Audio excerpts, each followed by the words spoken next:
Seigneur, et prends pitié de moi, car je suis seul et misérable. Vois ma misère et ma peine, enlève tous mes péchés. Au nom du Père et du Fils et du Saint-Esprit. Le Seigneur soit avec vous.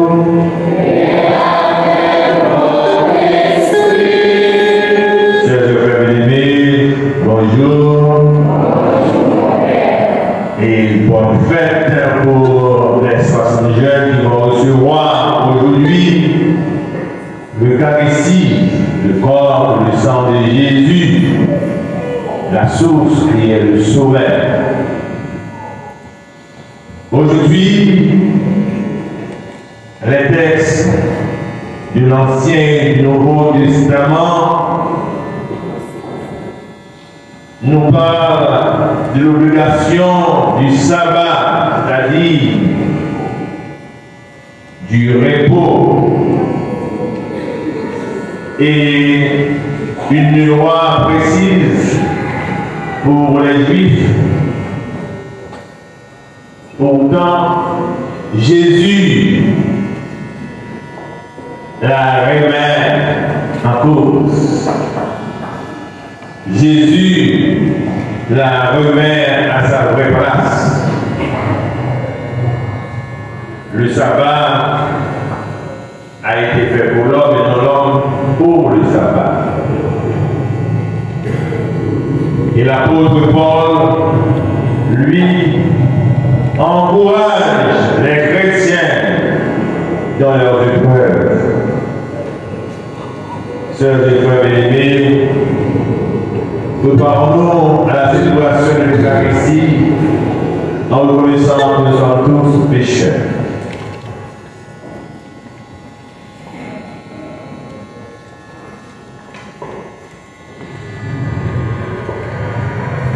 Amen.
Prions le Seigneur.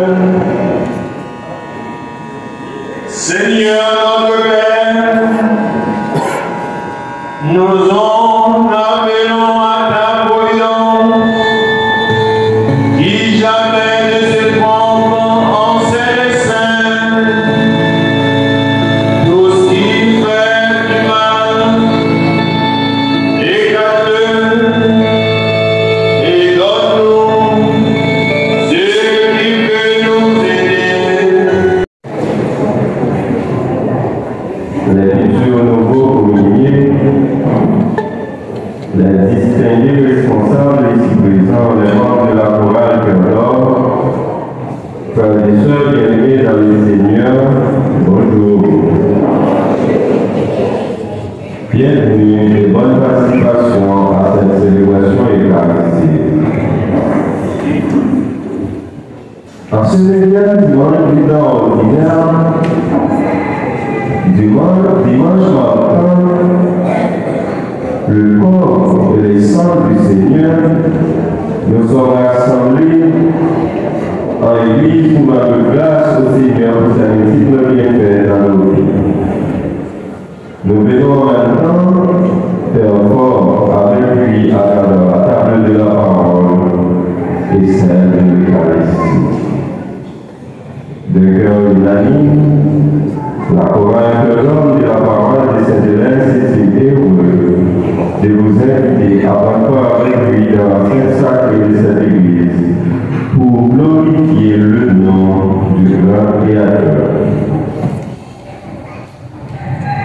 En ce glorieux jour, comme par le passé, nous avons ainsi l'honneur de pouvoir chanter et magnifier le nom du Seigneur par nos louanges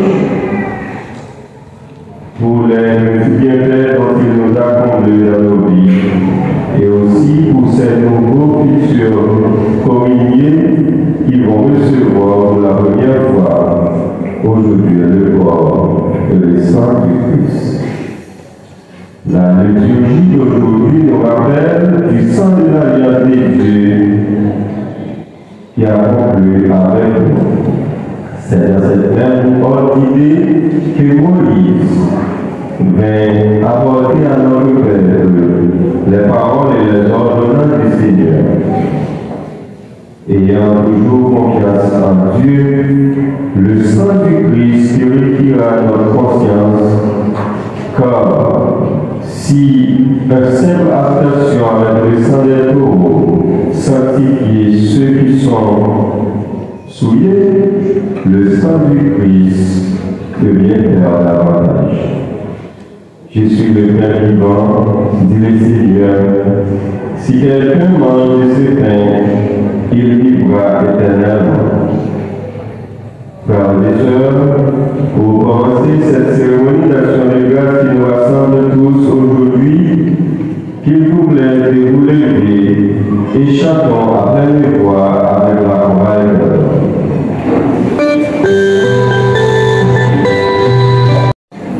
De la communauté,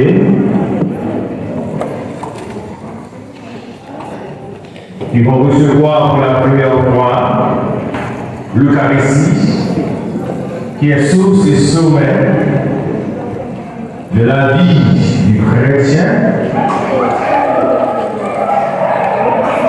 Je salue la sœur Rosa et Madame Majorie et leurs équipes qui ont eu le soin de préparer ces 60 jeunes pour pouvoir venir recevoir pour la première fois l'Eucharistie. Et je salue leurs parents et je salue les élèves qui sont là et je salue tout le peuple de Dieu.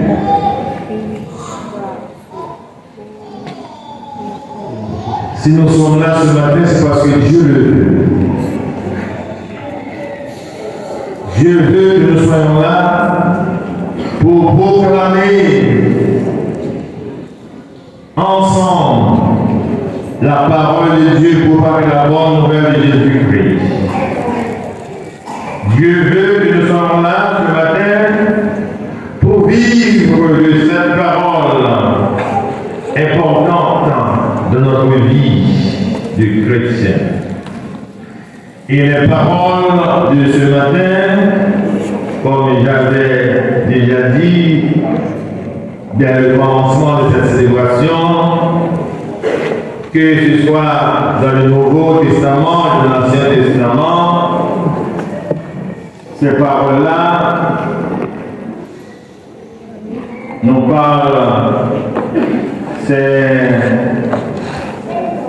textes-là nous parlent surtout de l'obligation du sabbat, c'est-à-dire la nécessité du repos dans la vie du chrétien, dans la vie de tout un chacun. C'était une loi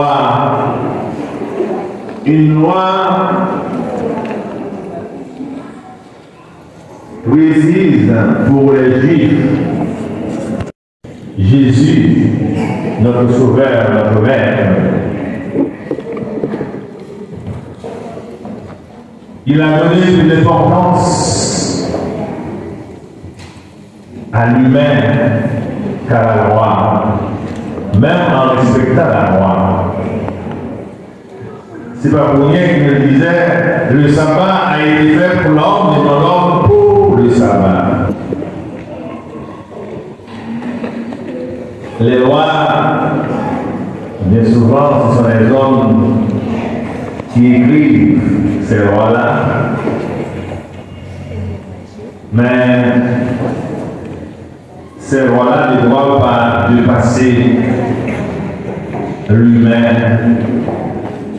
Il faut voir l'homme d'abord. Et c'est ce que Jésus a fait presque dans tous les textes de ce matin. Nous avons vu comment Jésus a pu d'une certaine manière basculer le sabbat. Dans la première lecture, nous voyons que la loi stricte du sabbat, c'était la loi du repos pour l'homme, en l'honneur de Dieu. On devrait faire ceci, on devrait faire cela, c'était ça. Ce sont toutes ces lois-là que nous avons pu déceler dans le livre du Deutéronome. Et ces lois, ça nous rejoignent totalement dans le livre du Deutéronome. Tu ne feras aucun ouvrage, ni toi, ni ton fils, ni ta fille, ni ton serviteur, ni ta servante, ni ton bœuf, ni ton âne, ni aucune de tes bêtes, ni l'immigré qui réside dans la ville. Ce sont des rois qu'on devrait respecter.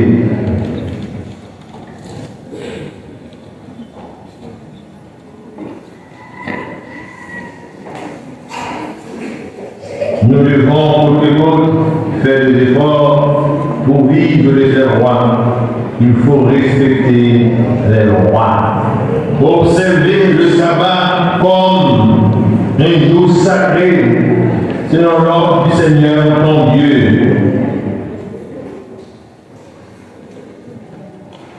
Ces paroles, Seigneur, qui étaient toujours sorties dans la bouche, si l'ailleurs il y a des chances pour diriger le peuple là, observer le roi, observer ça dans le livre de Deutéronome depuis l'ancien.